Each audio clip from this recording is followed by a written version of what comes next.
and essentially that they were obliterated by a cataclysm as passed down by Plato, although it's worth mentioning that Plato got the story of Atlantis from Solon, who was his uncle separated by 6 generations. But what most people don't realize is that Solon had traveled to Egypt, and so it's the ancient Egyptians is where that tale comes from, which makes it even more bizarre because I would argue that the most spectacular ancient civilization is the Egyptians. I mean, Jamie, will you pull up the photos of these concentric circles? Tell him.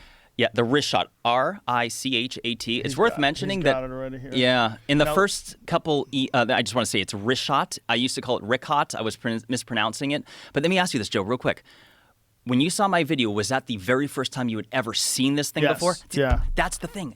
So many. When I first saw this, I was like, what the fuck is that? By the way, you see that white? All those white blemishes? Uh-huh. That's salt. This was under the ocean. And people, let me just say, you mentioned Randall Carlson and Graham Hancock. I love them. And I know for sure that they don't particularly think this is the site for a few different reasons.